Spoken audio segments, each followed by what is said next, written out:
औज़ुबिल्लाहिमिनश्शैतानिर्रजीम बिस्मिल्लाहिर्रहमानिर्रहीम अल्लाहुम्मा सल्लि अला मुहम्मद व आलि मुहम्मद अस्तगफिरुल्लाह रब्बी मिन कुल्लि ज़ंबिन व अतूबु इलैहि ला इलाहा इल्लल्लाहु मुहम्मदुर रसूलुल्लाह। अस्सलामु अलैकुम व रहमतुल्लाहि व बरकातुहू। रिस्पेक्टेड स्टूडेंट्स, आज मोरखा 19 जून सन 2021। या आप लोगों से कबल अजी बेटा फर्स्ट पार्ट में गुजारिशात सारी कर चुका हूँ। पहले भी आप लोगों को बताया था कि पाकिस्तान में जितना भी क्रिमिनल लॉ हमारा प्रोसीजर है, स्टैचूट्स बहुत ज़्यादा हैं, बल्कि एक तहकीक में ये भी आया था कि ऑलमोस्ट 4000 टू 5000 स्टैचूट्स हैं पाकिस्तान में, सिविल लॉ, क्रिमिनल लॉ और भी मुतअद्दिद हैं। बेटा हमने सेक्शन 195 को गौर से देखना है और इसे रेड विद करना है 476 टू 487, क्योंकि प्रोसीजर को इकट्ठा साथ पढ़ना काफ़ी कॉम्प्लिकेटेड है। इस वजह से बेटा इसको जुज़वी तौर पर थोड़ा थोड़ा करके हम पढ़ रहे हैं। अब ये 195 का आप लोगों को बेटा पहले बताया था, ये हमने पढ़ा था पहले 195 का ए, बी और सी। इन ब्रीफ शार्टली दोबारा सुन लें बेटा। ये 195 का जो क्लास ए थी, इसमें था 172 टू 188, 172 से लेकर 188 तक अगर कोई जराइम हुए हैं उनका इस्तगासा कंसर्न्ड पब्लिक अफसर करेगा या उससे बड़ा अफसर। बेटा बी में हमने देखा था ये अफेंसेस दिए गए हैं शहादत से मुतल्लिका, अदालत में झूठी शहादत दी जाए या 228 को आप देख लें कि ऑनरेबल कोर्ट को डिस्टर्ब किया जाए ड्यूरिंग द जुडिशल प्रोसीडिंग्स, ये था बेटा। और सी था फॉर्ज्ड फिक्टिशियस डॉक्यूमेंट्स अगर अदालत में दिए जाते हैं, इनसे मुतल्लिका हमने सबका लेक्चर में पढ़ा था, एक एक चीज़ को गौर के साथ। बेटा अब जो नेक्स्ट हम कर रहे हैं इसका सेक्शन 195 सब सेक्शन 1 पढ़ा था, अब हम देख रहे हैं सब सेक्शन 2 को। अब इसको आप गौर से देख लें। In classes B and C of sub section 1 the term court includes a civil revenue court registration. अगर डॉक्यूमेंट रजिस्टर्ड हुआ है सब रजिस्ट्रार साहब वगैरह के पास, वो इसमें शामिल नहीं है। अब देखें ना, in classes B and C, B और सी में सिविल, रेवेन्यू या क्रिमिनल कोर्ट है। इसमें बतौर रजिस्ट्रार साहब जब अपना अख्तियार बतौर रजिस्ट्रार इस्तेमाल करेंगे, कोई प्रॉपर्टी की रजिस्ट्रेशन है ना, आप इसको ऐसे समझ लें, वो अदालत बेटा इसमें शामिल नहीं है। सिर्फ 3 अदालतें हैं, सिविल, रेवेन्यू या क्रिमिनल कोर्ट। अब क्लास इसके आप सब सेक्शन 3 में आ जाएं। For the purposes of this section a court shall be deemed to be subordinate to the court to which appeals ordinary lie from the appealable decrees और sentences of such former court. यहाँ बेटा रुक जाएं। अब जो ऊपर वजाहत दी गई है ना इस सेक्शन में, बेटा a court shall be deemed to be subordinate. आप इसमें देख लें बेटा, 2 अदालतों की बात हो रही है, एक है ट्रायल कोर्ट और एक है इससे बड़ी ऑनरेबल कोर्ट। ठीक है ना, गौर से इस बात को आप समझ लें और देख लें। A court shall be deemed to be subordinate to the court to which appeals ordinarily lie from the appealable decrees or sentences of such former court. बेटा आप इसका देख लें ना, वेरी सिंपल।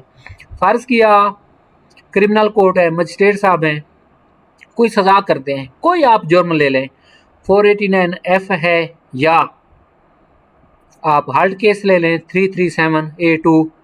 अब इसके खिलाफ ऑर्डिनरीली अमूमन अपील अगेंस्ट कन्विक्शन, आप पहली बात समझ लें। अब देखें ना, सेंटेंस के खिलाफ बेटा अपील की बात हुई और कोई बात नहीं हुई। इस वजह से मैंने इसको ज़रा एक्सप्लेन कर रहा हूँ आप लोगों को समझाने के लिए बेहतर। अब मजिस्ट्रेट फर्स्ट क्लास साहब ने कोई फैसला कर दिया। अब बेटा ये कोर्ट ऑफ सेशन में अपील जाएगी अगेंस्ट सेंटेंस। अब कोर्ट ऑफ सेशन हमारे फाजिल सेशन जज साहब हैं, या वो आगे मार्क कर देते हैं कोर्ट ऑफ एडिशनल सेशन जज साहब को, ये ऑर्डिनरी कोर्ट समझी जाएगी। सिविल में क्या है, रूटीन में बेटा सिविल जज क्लास 3 साहब ने फैसला किया है, उनके खिलाफ अपील। अब ये देखें ना, सिविल की 3 अदालतें हैं, सिविल कोर्ट्स ऑर्डिनेंस को आप गौर से देख लें, कोर्ट ऑफ डिस्ट्रिक्ट जज, कोर्ट ऑफ एडिशनल डिस्ट्रिक्ट जज साहब और कोर्ट ऑफ सिविल जज, 3 अदालतें हैं। अब सिविल जज क्लास 3 साहब हैं, सिविल कोर्ट है, इसने फैसला कर दिया। अब इसके खिलाफ अपील जाएगी डिस्ट्रिक्ट कोर्ट में। डिस्ट्रिक्ट जज साहब का एक अपना हमारा मैकेनिज्म है सिविल कोर्ट्स ऑर्डिनेंस के ताबे, डिस्ट्रिक्ट जज साहब खुद अपील रखते हैं या एडिशनल डिस्ट्रिक्ट जज साहब को मार्क कर देते हैं, वो सुनते हैं। बेटा इसका मफहूम ऐसे समझा जाएगा जो आप लोगों को बताया है।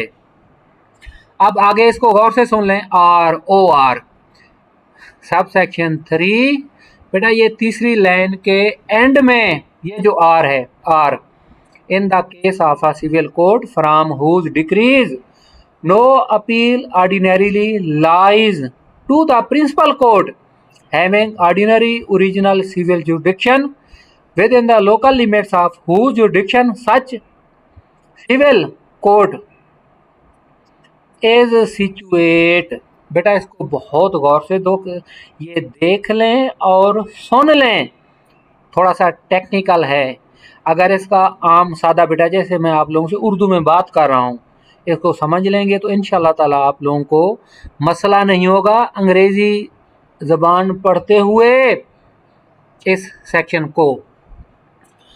बेटा इसका मफहूम ये है, आर के बाद in the case of a civil court from whose decrees no appeal ordinarily lies to the principal court having ordinary original civil jurisdiction. बेटा ये मिसाल दे रहा हूँ आप लोगों को, सिविल जज क्लास 3 साहब फैसला करते हैं, अब उनके खिलाफ अपील जाएगी जैसे आप लोगों को बता रहा हूँ, डिस्ट्रिक्ट कोर्ट में डिस्ट्रिक्ट जज साहब सुनेंगे या एडिशनल डिस्ट्रिक्ट जज साहब सुनेंगे। अब इसको समझने के लिए बेटा CPC में डिस्ट्रिक्ट की डेफिनेशन देखी। अब डिस्ट्रिक्ट में ऑनरेबल हाई कोर्ट भी किसी ना किसी तरीके से आ रही है। अब ये आप लोगों के जिम्मे है, थोड़ी सी ब्रेनस्टॉर्मिंग आप लोगों ने करनी है। इससे बेटा अमूमन आम अदालत आप यही समझ सकते हैं एडिशनल डिस्ट्रिक्ट कोर्ट है, ना कि डिस्ट्रिक्ट कोर्ट या ऑनरेबल हाई कोर्ट, क्योंकि CPC में डिस्ट्रिक्ट की डेफिनेशन में हायरार्की में ऑनरेबल हाई कोर्ट भी आ रही है। सिविल कोर्ट के सिनेरियो में, सिविल कोर्ट के आप चेन ऑफ हायरार्की में, तो इसलिए आप लोगों को मुख्तसर यही बताना बेटा मतलूब है कि सिविल जज क्लास 3 साहब के फैसले के खिलाफ आप एडिशनल डिस्ट्रिक्ट कोर्ट समझ लें, ना कि डिस्ट्रिक्ट कोर्ट या ऑनरेबल हाई कोर्ट। सिमिलरली अगर रेवेन्यू कोर्ट फैसला करती है, मसलन उसमें तहसीलदार साहब कोई भी मैटर है, तो उसके खिलाफ अमूमन अपील कहाँ जाएगी, DC साहब खुद सुनते हैं या वो ADCR साहब को दे देते हैं, जिन्हें जो पहले एडिशनल डिप्टी कमिश्नर जनरल थे, आजकल अब इनको हायरार्की में ADCR साहब कहा जाता है। ना कि आप एडिशनल कमिश्नर साहब के पास चले जाएं या डिप्टी कमिश्नर साहब के पास, तो इनके दरमियान का फोरम है नॉर्मली ऑर्डिनरीली ADCR साहब का फोरम। यही बात बेटा आप लोगों को बताना मतलूब थी इस चीज़ में। अब उसके बाद ये प्रोवाइजो आ रही हैं, वेयर अपील्स लाई, बेटा provided that where appeals lie to more than one court the appellate court of inferior jurisdiction shall be court to which such court shall be deemed to be subordinate। बेटा आप ये देखें ना, अब appeal जा सकती है एक से ज़्यादा अदालतों में, जो अब ऑनरेबल सुपीरियर कोर्ट्स है ना, बड़ी अदालतें आप कह सकते हैं, उनमें जो सबसे छोटी है बड़ी अदालतों में, इसमें वही मुराद ली गई है। अब होता है बात को, मसलन रेवेन्यू कोर्ट कोई फैसला करती है, उसके खिलाफ अपील काफ़ी अदालतों में जा सकती है। मसलन कुछ लोग सिविल कोर्ट में आ जाते हैं, उसके फिर बेटा अपने ग्राउंड्स हैं, वो इंशाल्लाह ताला बाद में कभी आप लोगों को बताएंगे, या फिर वो अपनी रेवेन्यू हायरार्की में चले जाते हैं। अब रेवेन्यू हायरार्की में पार्टी के पास ऑप्शन है मुख्तलिफ फोरम्स पर जाने का। अपील में जो इन्फीरियर जुरिडिक्शन की ऑनरेबल एपीलेट कोर्ट है, इसमें बेटा वही मुराद ली गई है। बी को देखें, where appeals lie to a civil and also to a revenue court, such court shall be deemed to be subordinate to the civil और revenue court according to the nature of the case or proceedings in connection with which the offence is alleged to have been committed।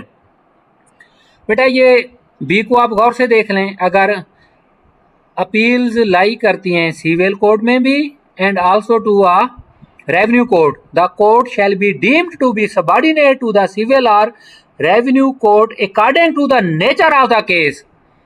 बेटा ये जब appeals जाएंगी ना, किस चीज़ के मुतल्लिका होंगी?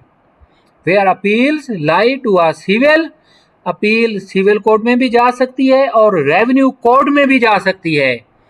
जिस अदालत में अपील जाएगी उस ऑनरेबल कोर्ट की इन्फीरियर कोर्ट होगी वो जिसका हुक्म चैलेंज किया गया है, जिसके खिलाफ ऊपर बेटा अपील में पार्टी गई है। फिर ये हालात व वाक़यात अपने हो सकते हैं केस की नेचर के हिसाब से। अब देखें ना, ऑफेंस कमिट हुआ है, वही जो आपने देखा है कि फर्ज डॉक्यूमेंट गया है या पार्टी ने झूठी शहादत दी है, इस सिनेरियो में बेटा ये बात की गई है। उसके बाद देख लें सब सेक्शन 4 सेक्शन 195 का, the provisions of sub section 1 with reference to the offences named therein apply to a, बेटा ये जो offences दिए गए हैं ना, अब उसको गौर से देख लें। सब सेक्शन 1 में 172 to 188 शहादत, झूठी शहादत देना नंबर 2 पे है, तीसरे पे है फॉर्ज्ड डॉक्यूमेंट्स वगैरह देना। अब उन ऑफेंसेस में क्या क्या शामिल है? क्रिमिनल कंस्पायरेसीज भी शामिल है, criminal conspiracy to commit such offence, इसकी अबेटमेंट भी शामिल है, और अटेम्प्ट्स टू कमिट डेम भी शामिल है। ये भी बेटा सारी चीज़ें शामिल कर दी गई हैं। अब 5वें में आप देखें, पहले आप लोगों को शायद बताया था या फिर जो अलहदा ऑडियो व्हाट्सएप भेजा था उसमें शायद बताया था। बेटा इसमें ये है सब सेक्शन 1 में क्लास ए, ऑफेंस कमिट हो गया, FIR हो गई। अब देखें ना, sub section 1 class A by a public servant complaint की गई है। अब गौर से देखें इस बात को, any authority to which such public servant is subordinate may order the withdrawal of the complaint and if it does so it shall forward a copy of such order to the court and upon receipt thereof by the court no further proceedings shall be taken on the complaint। बेटा इसको गौर से देख लें, मैंने सुबह सिंध की मिसाल दी थी, वो बेटा कैसे हुआ? कोई रिलीजियस गैदरिंग वगैरह थी, हमारे मुख्तलिफ मसालिक हैं आलम इस्लाम के, मुसलमानों के, बेटा ये FIRs हो गई। अब ऑनरेबल जो हमारे प्रोसिक्यूटर जनरल सिंध थे उन्होंने हुक्म पास किया कि जी ये FIRs हुई हैं। उन्होंने डायरेक्शन दी अपने मातहत प्रोसिक्यूटर्स को कि प्रोसिक्यूशन इनमें प्रोसीड नहीं करना चाहती, प्रोसिक्यूशन विदड्रॉ होना चाहती है इन केसेस में जिनमें ये ऑफेंसेस कमिट हो चुके हैं, लोगों पर इल्ज़ाम है कि उन्होंने ये जराइम किए थे। तो उन्होंने ऑर्डर जारी कर दिया, उनके सबऑर्डिनेट प्रोसिक्यूटर्स ने अपने अथॉरिटी के ऑर्डर्स को फॉलो किया, ऑनरेबल कोर्ट्स में जाके इस हुक्म की कॉपी दे दी कि जी प्रोसिक्यूशन इसमें विड्रॉल होना चाहती है।